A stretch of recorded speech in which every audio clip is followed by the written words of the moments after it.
Nós estamos falando aos domingos sobre a questão da moldura e da pintura. É muito fácil, nesse mundo físico em que nós vivemos, de esquecermos do importante e darmos ênfase demais à moldura. Damos mais ênfase ao corpo do que à alma. Mais ênfase à estrutura da igreja do que à igreja. Uma vez eu estive no interior de Minas e vi umas igrejas lindíssimas, folheadas em ouro, coisa de louco, cheio de rococó, e, coisa que artistas passaram anos fazendo. Mas Deus, muitos anos atrás, profetizou através de seus profetas, e Jesus confirmou isso, que Ele destruiria aquele templo de pedra, e que Ele deixaria de habitar naquele templo primeiro feito por Salomão, construído por Salomão, mais tarde reconstruído por Esdras e Neemias, e que quando Jesus morreu na cruz, aquele véu que rasgou, e mais tarde, poucos anos depois, quando Tito atacou e derrubou todas aquelas pedras, não ficou uma pedra sobre outra, assim como Jesus havia profetizado, Deus estava dizendo: olha, vocês não entenderam? Aquilo ali era moldura, né? O meu novo templo não é mais feito de pedra, de pau, de tijolo. Isso aqui não é o templo do Senhor. Por isso que eu não gosto nem quando as igrejas chamam de o templo da nova igreja batista. Isso aqui não é templo. Né? Isso aqui é o prédio que a gente reúne. Né? O templo, a igreja, somos nós. A Bíblia diz que a nova igreja seria de carne e osso, onde Jesus habitaria com o seu Espírito Santo. Né? Essa é a igreja, e muitas vezes eu já vi igreja rachar, quebrar, por briga sobre a cor do prédio, o tamanho, como é que vai ser o banco. Eu vi uma vez uma igreja quebrou, teve um quebra-quebra porque as mulheres queriam um banco de uma cor, os homens de outra cor, ou sei lá como é que era o negócio. Que coisa! Estão preocupados na moldura e estão esquecendo o importante. O importante é isso aqui. São as pessoas que têm Cristo em si. Esta é a igreja. Isso aqui é só a moldura que facilita o nosso trabalho. Então, na nossa vida é muito fácil a gente se apegar às coisas físicas, porque até a gente vê e ouve. E é mais fácil muitas vezes, nós que moramos nesse mundo físico, esquecer do essencial. Então, nesses dias nós temos falado sobre a essência. O que Deus quer realmente lá dentro da sua alma?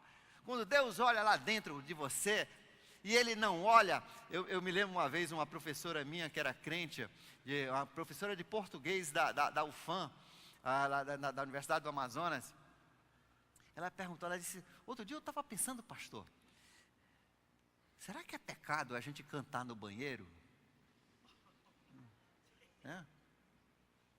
Porque eu sempre cantei no banheiro, aí do outro dia me veio um pensamento, que isso pode ser um pecado, está errado eu ficar cantando. Quando eu estou sem roupa, estou despida perante o Senhor. E você acha que Deus olha para você e vê a sua roupa? Deus vê você nu todo o tempo. Deus olha e vê a sua alma. Deus está olhando a sua alma. Ele quer saber da sua alma, como está a sua alma. Isso que importa. Deus vai fazer outro corpo. Deus vai dar um corpo perfeito para cada um de nós. Uns de vocês era para serem mais altos do que vocês são. Os pais de vocês deram só pão francês, né? E deram muito café quando vocês eram pequenos, e vocês são mirrados, né? Deus projetou vocês para serem uns 2 metros de altura, e vocês são 1,5 metro. Né? Tem um de vocês que Deus queria dar assim, umas pernas esculturais, né? Aí lá você comeu muita porcaria e refrigerante, agora parece mais gelatina, né? E celulite, né? Parece montanhas e crateras a face da lua, né? Mas um dia você vai ter uma perna perfeita, né? Você que tem aquele rosto que, quando você se olha no espelho de manhã, você se espanta, né? E olha, porque você já está olhando há muitos anos, né? Imagine nós que só uma vez por semana, né?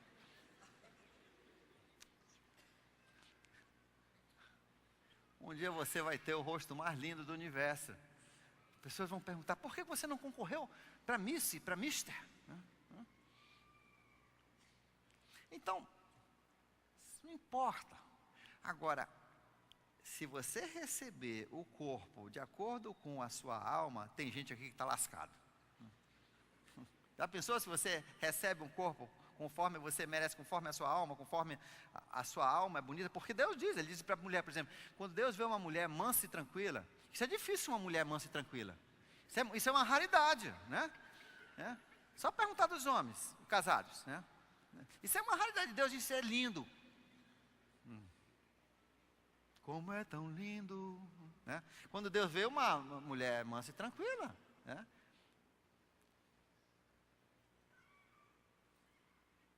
Então, Jesus ensina nessa passagem de Mateus, capítulo... Qual é o capítulo mesmo? 5. De que o que Deus quer desenvolver em sua vida é o interior, é o seu caráter, é a sua pessoa, é quem você é, por dentro dessa moldura. E nós já falamos sobre vários aspectos, e hoje nós queremos falar sobre a quinta qualidade que Deus diz que é importante na sua vida. E Jesus disse, felizes são, ou bem-aventurados são os misericordiosos, porque alcançarão misericórdia. Bem-aventurados os misericordiosos, porque alcançarão misericórdia. Diga comigo, bem-aventurados os misericordiosos, porque alcançarão misericórdia. Misericórdia, essa palavra misericórdia no hebraico, como também no grego, anan, o anan, no hebraico, e eliemon, no grego, significa a mesma coisa, que significa não somente ter pena, você se compadece, tá? Você tem compaixão, mas não somente a emoção, mas seguido com ação. Uma coisa é você ter pena de alguém. Às vezes eu vejo um bêbado, né, caído na sarjeta, cedo de manhã, ali se sujando com todo aquele lodo, sem um tostão, calça rasgada, mijado. Eu fico pensando, né, na família daquele bêbado, e eu tenho pena dele, mas não misericórdia. Porque se eu tivesse misericórdia, eu ia lá, pegava aquele cara, dava-lhe 2 cascudos, botava no carro, né, levava ele para casa, não é isso? E olhar para ver se ele está bem, ver se ele está morto. Então muitas vezes nós não temos misericórdia, nós temos apenas pena.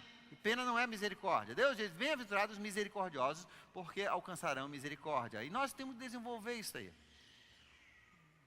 Alguns amigos que me conhecem assim, que nos conhecem como casal mais próximo, eles dizem que eu não tenho misericórdia, mas é papo furado.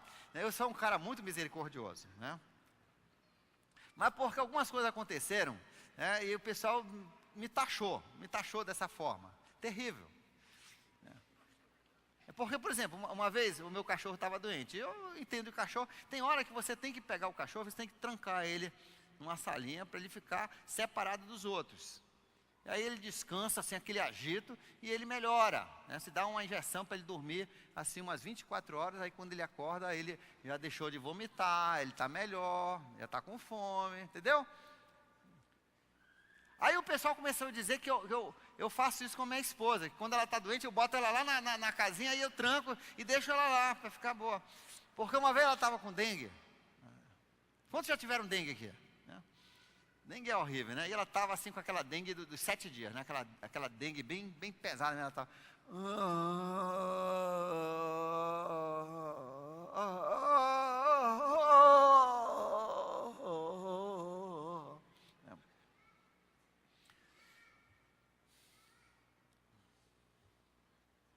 Aí eu pensei, né? Primeira vez que a minha esposa estava com dengue, aí eu pensei assim, como é que eu vou resolver isso aí? Bem, eu poderia deitar do lado dela e ficar também. Né? Mas aí, nós não íamos ganhar dinheiro, já não estávamos ganhando a parte dela, não íamos ganhar dinheiro, iam perder dinheiro, aí daqui um pouco a gente não tem casa, não tem nada. Eu digo, então a melhor coisa para eu ter compaixão é eu ir trabalhar, deixar ela lá. Né? Aí o pessoal achou feio se eu deixar ela lá. O que eu ia fazer? Levar ela junto comigo? Para trabalhar? Não, aí ia espantar todo mundo. E a luz, né? Aí eu deixei ela, né? Aí quando eu cheguei meio-dia, eu trouxe até, eu acho que foi um abacaxi para ela, né? Que ela gosta muito de abacaxi, trouxe um abacaxi. E aí eu almocei uma coisa, perguntei se ela queria almoçar, ela disse que não, né? Eu acho que eu perguntei. Aí eu falei, olha, bem, eu comprei um abacaxi e deixei na geladeira. E pronto, fui embora, fui trabalhar, né? Tinha que ganhar dinheiro, senão ela ia ficar sem casa, era pior, pelo menos ela tinha cama para deitar, né? Aí, ela sentiu fome, aí ela foi para a geladeira. Ela não conseguia andar.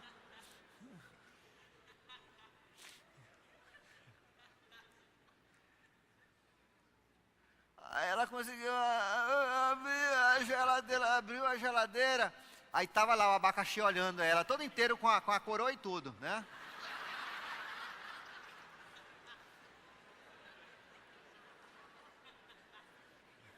Ela disse assim, pô, você deixou o abacaxi sem descascar, sem nada, como é que eu ia descascar isso com dengue?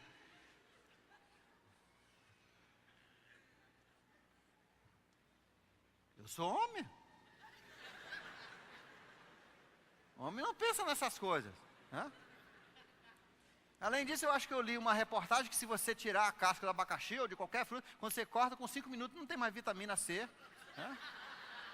Eu não sabia que horas ela ia comer aquilo.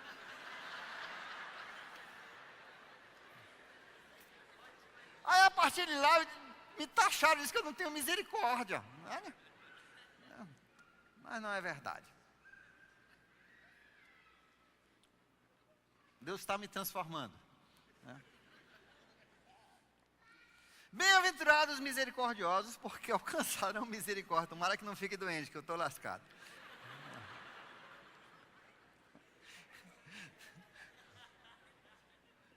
Eu acho que Elias não era misericordioso, aí Deus botou ele lá na caverna para ficar bom. Nós queríamos falar hoje sobre alguns aspectos da misericórdia. Vamos ser breve.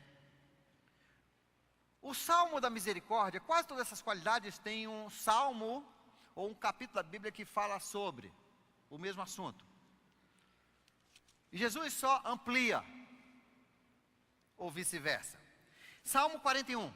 Abra comigo a sua Bíblia ao Salmo 41. Bem-aventurados os que têm cuidado pelos fracos, dependendo da sua tradução. Aqui na Nova Versão Internacional diz, como é feliz aquele que se interessa pelo pobre. Na verdade não é só pobre, é o fraco, a palavra é fraco. Pode ser fraco financeiro, fraco de saúde, né? Débil, a pessoa que tem limitações. Tá?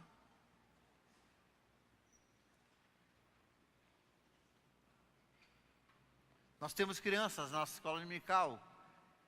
Domingo vou pegar algumas pessoas na nossa feira para ser um a um, acompanhar aquela pessoa, né? Manaus é uma cidade que não tem muita misericórdia dos debilitados, das pessoas deficientes. Nossa cidade é uma das piores cidades que existe para isso. Tem até gente que diz, e nós temos deficiente aqui em Manaus, a gente não sai de casa. Não saem de casa porque é tão difícil conviver na nossa cidade. Então, na nossa igreja, nós queremos ser um lugar que dá o bem-vindo, mas tem pessoas que precisam. Nós temos, por exemplo, uma criança que de 15 minutos, ela precisa ser levada para o banheiro. É isso que a mãe faz para essa criança. E para ela vir para a escola dominical, nós temos que ter uma pessoa que acompanha ela todo o tempo. Bem-aventurados misericordiosos, porque alcançarão misericórdia. E aqui ele diz, bem-aventurados aqueles que têm compaixão, ou que se interessa pelo fraco. Várias coisas Deus diz que Ele faz para a pessoa que tem esse coração. Eu tenho um amigo que foi jovem junto comigo. Na nossa igreja éramos 3 jovens, 2 rapazes e uma moça. E esse outro jovem, ele ficou, eu fui embora e ele ficou na igreja. Aí ficou, o negócio não interessou, casou. Mas depois desviou de uma forma, arranjou outra mulher. Mas no meio de tudo isso, ele fez uma coisa de misericórdia. Ele adotou uma criança muito necessitada. E tratou igual os filhos dele, tratou e cuidou e amou aquela criança, ele e a sua esposa. Aí chegou o dia que Deus começou a apertar lá o parafuso dele para ele voltar para o Senhor. Um cara deu um tiro e quase pega nele, né? Ele teve vários acidentes. Aí finalmente Deus viu que ele não tinha mais jeito. Aí uma noite ele foi descansar rapidinho, na cama, 6 horas da tarde. Ele foi dar só uma cochilada, não tinha ninguém em casa. E um ladrão entrou. Por 30 minutos, o ladrão rodava a cama dele, colocando as coisas no saco, pegando dinheiro, colocando as coisas. E vinha lá olhar ele, olhava no olho dele. E ele só brechando, né? Brechando o ladrão. Fingindo. E o ladrão chegava e olhava bem de perto, assim, no olho dele, com um revólver, assim, na cabeça dele.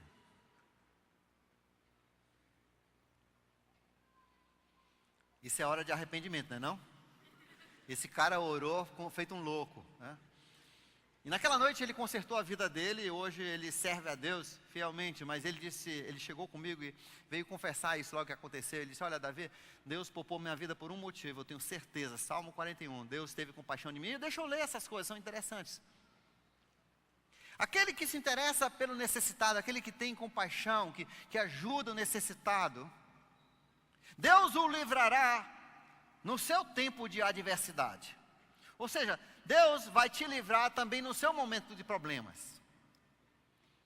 Com a medida que você mede, Deus vai medir para você. Segundo, o Senhor o protegerá. Deus vai te dar uma proteção especial. Terceiro, Ele vai preservar a sua vida. Aquele rapaz, se não tivesse feito aquilo, bem possivelmente Deus teria levado ele, como aquele outro que eu falei de manhã, que Deus o levou, que não valia mais nada nessa terra. E Deus o levou, porque era um caso sem solução. Não conseguia voltar para Deus. E Deus teve compaixão dele.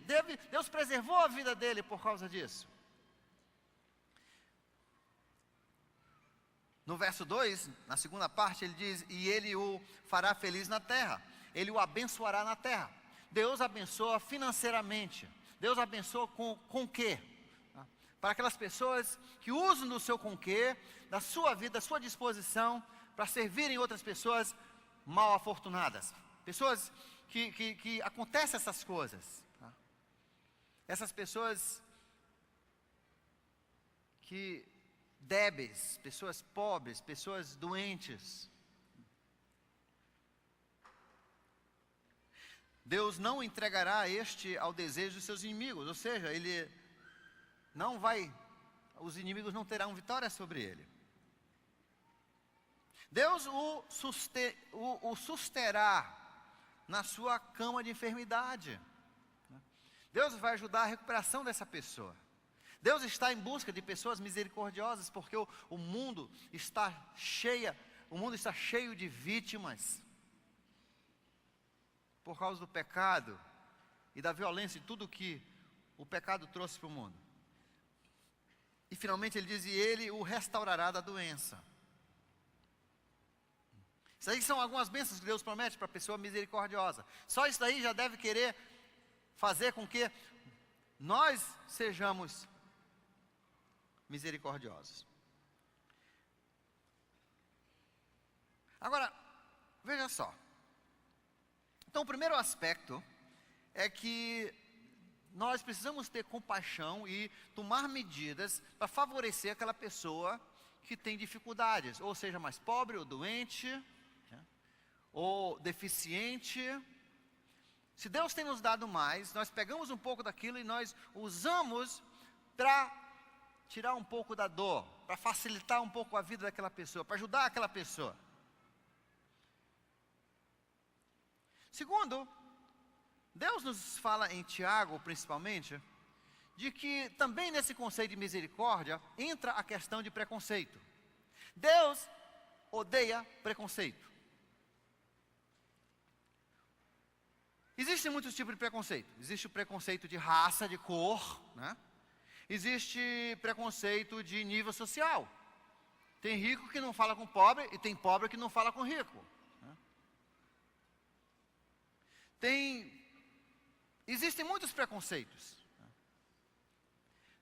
Deus diz que preconceito é uma falta de misericórdia. Quando Deus fala de misericórdia, Ele diz, você não deve julgar as pessoas. Você não deve julgar a pessoa pelo como eles se vestem, né? Você não deve julgar as pessoas pela sua aparência, porque são pobres ou porque são ricos. Essas coisas não vêm do Senhor. E Deus então quer que nós não sejamos juízes. É isso que ele fala em Tiago. Vamos olhar essa passagem rapidamente. Tiago fica no final da Bíblia, né, logo antes de Pedro. Aí tem Pedro, duas cartinhas de Pedro, 3 de João, Judas e Apocalipse. Então Tiago é antes de Pedro. Capítulo 2, ele diz, meus irmãos, como crentes em nosso glorioso Senhor Jesus Cristo, não façam diferença, não tenham preconceito entre pessoas, não façam diferença, não tenham parcialidade. Suponho que numa reunião entre vocês entra um homem com anel e ouro e roupas finas, né? Entra também um pobre de roupas velhas e sujas. Vocês não devem dar mais atenção a um do que ao outro, nenhum nem outro. Nós devemos tratar as pessoas igualmente. Por quê? Porque, na verdade, as pessoas não têm culpa aonde nasceram ou como nasceram, né? E Deus ama todos eles e Deus vê que essa condição é provisória, é temporária. Aquela criança deficiente, aquela pessoa deficiente que tem dificuldade de locomoção, ou dificuldades em raciocinar, ou dificuldades em conseguir aprender, um dia vai ficar bonzinho. A nossa tarefa é ajudar essas pessoas a conhecerem Jesus, se eles tiverem capacidade mental de conhecer Jesus. De abrir as nossas portas para Ele, facilitar com que eles venham. Nós precisamos expandir não somente o nosso ministério de cadeira de roda, mas ter outros ministérios onde nós acompanhamos pessoas que têm essas deficiências e dificuldades. E eu creio que nesse ano Deus está abrindo portas. Eu vi no sonho de Natal, eu vi uma moça de talvez, eu não sei a idade, 14, 15 anos, onde ela tinha que ser carregada por toda parte. Ela tinha só um corpo e 2 pés eminado no corpo, né? E o corpo dela todo o tempo esticado, o corpo dela não dobra. E nós conseguimos colocar ela bem aqui na frente, onde ela podia assistir de frente, de pertinho. Nós tivemos muitas pessoas que vieram com deficiências. E nós queremos que a nossa igreja tenha mais e mais abertura para essas pessoas. Por quê? Porque Deus quer. E Deus vai nos abençoar por isso. Nós vamos facilitar a vida daqueles pais, irmãos que passam 24 horas, 7 dias por semana, sem nunca terem uma folgazinha. Nós queremos ser essas pessoas. Nós queremos facilitar a vida deles.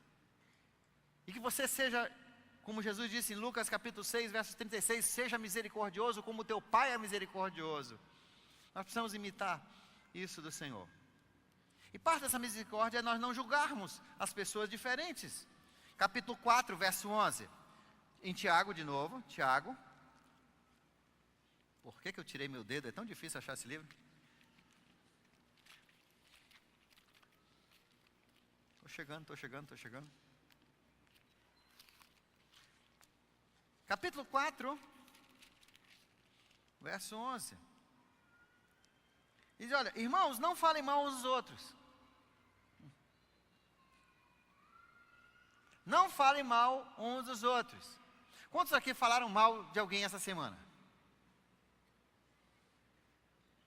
Eu estou levantando meu braço, pessoal, você não precisa ter vergonha não. Olha, o pastor está levantando a mão.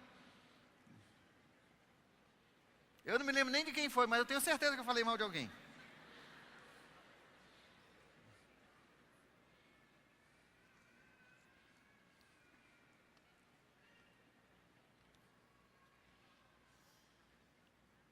E Deus diz aqui, irmão, não fale mal uns dos outros.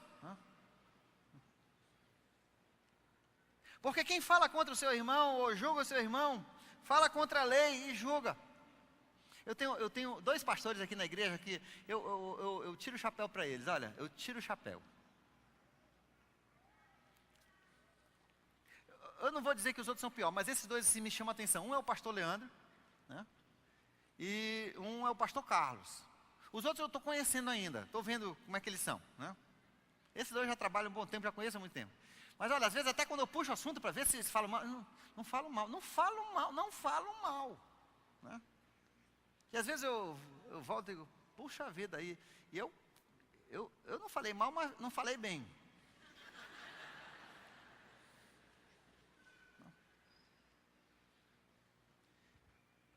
E Deus quer que a gente seja assim, que a gente não fale mal, né? O meu problema é que se eu acho você feio, talvez eu fale, né? Mas eu não devo, né? Se eu acho você burro, às vezes eu falo, eu não devo. Isso está errado, é o que Deus está dizendo. Por isso, se um dia você descobrir que eu estou numa caverna, é Deus que está me dando o mesmo trato, né? Vou te botar na salinha, vou botar o cadeado, igual como você bota o cachorro lá. Meus irmãos, não falem mal uns dos outros. Quem fala contra o seu irmão, ou julga o seu irmão, fala contra a lei e julga. Você que julga a lei, você não está cumprindo a lei. Você está sendo juiz. Apenas um juiz. Quem é você para julgar seu próximo? Mas dá vontade, não dá? Mas Deus não quer que a gente faça isso. Deus não quer que você faça isso. Deus não quer que eu faça isso. Por quê? Porque isso faz parte da nossa misericórdia. É difícil às vezes saber o que se passa na vida da outra pessoa. Muito fácil a gente julgar sem saber o que está acontecendo. Então Deus diz, não julgue. Deixa isso para Deus. Nossa tarefa é ajudar aquela pessoa que está em necessidade. Dentro desse aspecto também de não termos preconceito e não julgarmos nosso irmão e não falarmos mal do nosso irmão, que faz parte de misericórdia. Deus fala que nós devemos fazer isso com sigilo. Quando você ajuda alguém, não é para você ficar badalando, falando para todo mundo, eu ajudei o fulano. O cara todo aleijado, não conseguia atravessar a rua, aí eu fui lá, eu carreguei, eu ajudei. Tá? O irmão fulano estava passando uma barra dura lá, e eu cheguei, eu dei 500 reais para ele, para ajudar, viu, irmão? Eu dei 500 reais, viu, irmão? Eu, do meu bolso aqui, não foi da igreja não, eu do meu bolso aqui, eu dei para o irmão, viu? Jesus disse, você já recebeu sua recompensa por aqui. Então, não é um motivo de você badalar as coisas. Deus ajuda a gente tantas vezes, e às vezes a gente nem agradece. Deus quer que isso seja uma coisa entre eu e Deus, para Ele poder abençoar você abertamente. Deus vê a sua generosidade. Uma das perguntas que as pessoas dizem, mas pastor, e é um dilema. Numa cidade com tanto pilantra como a gente tem aqui em Manaus, eu estou julgando. Mas tem muito pilantra, né? Às vezes eu tento ser generoso e ajudar as pessoas nesse estado, e outro dia eu contei a história, né? O cara me contou uma história tão, no final ele me levou 300 reais, o pilantra, 300 reais, 300 reais. E eu já estava melhor, porque eu pensava que era 150, aí hoje o Augusto não, foi 300 que ele te levou. E se eu pegar ele na rua, eu não sei se eu vou ter misericórdia. Eu acho que eu vou ter misericórdia quando ele estiver lá na sarjeta, né? O cara me levou 300, sabe uma coisa? Eu estou só brincando, eu não vou bater nele. Digo, meu irmão. Porque talvez ele não esteja nem mais vivo. Eu acho que eu vi até o nome dele no jornal outro dia. Por quê? Eu quero que você entenda o seguinte, porque um dos medos que nós temos é, Sim, eu não gosto de ser enganado, ninguém gosta de ser enganado. Eu não gosto que o cara venha me falar que a filha dele morreu e a gente paga o caixão e descobre que o cara é um pilantra e pegou esse dinheiro para beber cachaça. Aí eu quero fazer ele morrer e botar no caixão que eu comprei, entendeu? Mas nós temos que entender o seguinte: aquilo que nós fazemos porque nós cremos que Deus quer que a gente faça, nós fizemos para Deus e Deus vai te recompensar e vai tirar do couro dele. Pode ficar tranquilo. Um pouco mais de um mês atrás, um amigo meu chegou comigo, mas ele estava assim, sabe aquele, ele não conseguia nem falar de tanta raiva. Ele tinha ganho um bônus. E um pilantra, filho de um amigo dele, ligou e disse: olha, eu estou passando uma necessidade muito grande com a minha esposa, eu não posso nem explicar. Por favor, confie em mim. Eu estou passando uma necessidade muito grande. Um negócio urgente. E eu estou precisando de R$4.000 para resolver o problema. Se você puder me ajudar nisso aí, eu fico muito agradecido. E o camarada, por misericórdia, porque ele achava que é o que Jesus queria que ele fizesse, ele orou e ele e a esposa concordaram que Jesus, né, queria que eles fizessem. Se eles estivessem na situação, ou um filho deles estivesse na situação, eles gostariam que um amigo também fizesse isso por eles. Pegaram os R$4.000 e enviaram o rapaz e a esposa. Sabe o que o rapaz e a esposa fizeram? Pegaram o dinheiro e fizeram uma baita de uma viagem com o dinheiro do homem. Quando ele foi querer cobrar, o cara ainda meteu a Bíblia. Ei, rapaz, tu não é crente não? Pá, nessa hora, eu não ia ser crente não. Eu ia virar crente só depois. Eu ia pedir perdão de Deus. Eu ia pedir misericórdia de Deus. O cara ainda deu uma lição de moral no cara quando ele veio cobrar. Depois que o cara já tinha mentido e tal. Aí ele disse: olha, eu estou terminando direito e eu tenho um professor que já levou um caso idêntico a esse aqui e ganhou. O cara está na cadeia e o cara está pagando de 10 em 10 reais. Pastor, eu levo ele para a justiça. Olha, você pode, você tem esse direito. Mas você não fez isso para Cristo? Você não fez isso porque você achava que Deus queria que você fizesse? Você orou? Então, meu irmão, entregue isso para Deus. A Bíblia diz que Deus, Ele vai te abençoar na terra, Ele vai te repor isso aí. E não vai ser com 4.000, Ele ainda vai mandar os juros. Já deve ter até recebido. E eu digo, esse outro vai pagar 4 milhões. Vai. Nós não temos que ter medo. Agora sim, Jesus ensina nessa passagem no capítulo 7 de Mateus. Ele ensina que nós devemos ter sabedoria. Ele diz: você não joga pérola para porco, você não joga coisa sagrada para cachorro. Então você tem que ter discernimento. Dentro daquilo que você pode, você deve ter discernimento. A pessoa vem pedindo comida, dê comida, não dê dinheiro. Uma vez, eu vinha saindo, eu morava ali no centro, e eu vinha saindo da minha casa para ir para o culto, e eu acho que eu ia pregar até sobre misericórdia.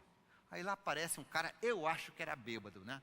Ele tinha um jeito de bêbado, mas eu acho que ele bebia vodka, porque ele não tinha aquele cheiro. Eu cheguei bem para assim: me fala, o que você quer? Para ver se eu sentia o cheiro do álcool. Um pouquinho de fumo, mas fumo não significa que o cara, não ia julgar o cara, só porque ele fuma não significa que ele é alcoólatra.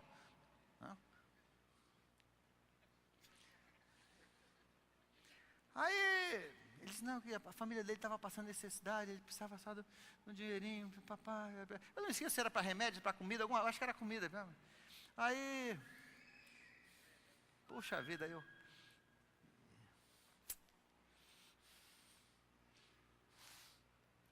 como teu pai é misericordioso, seja misericordioso. Aí eu puxei lá o dinheiro, aí digo: pega. Quando ele foi, pegou, a gente: segura aí, nós vamos fazer uma oração. Porque nós temos que fazer com sabedoria, tá? Você não pode ser besta. Mas se Deus tocar no seu coração, você dá. E se a pessoa te enganou, é problema deles. É eles que vão pagar, cara. Mas eu fiz uma oração, eu digo: ele segurando o dinheiro, ó Senhor, esse dinheiro eu estou dando em nome de Jesus para esse cidadão que se diz necessitado e sua família está sofrendo. Pai, se ele usar esse dinheiro para comprar pinga, que caia o braço dele, apodreça e um carro mate ele antes de chegar em casa, Senhor. O cara nessa hora diz, não, não quero teu dinheiro não, desse jeito eu não quero não.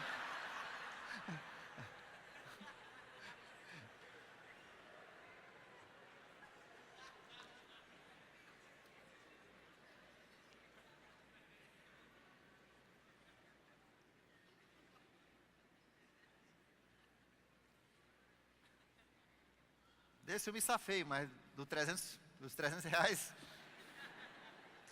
eu devia ter feito a oração.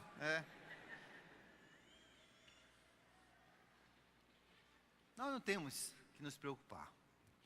Misericórdia é misericórdia. E Deus quer que eu e você sejamos misericordiosos, um para com os outros, para os necessitados, para os deficientes, para os menos afortunados, para os débeis, para aqueles que sofrem.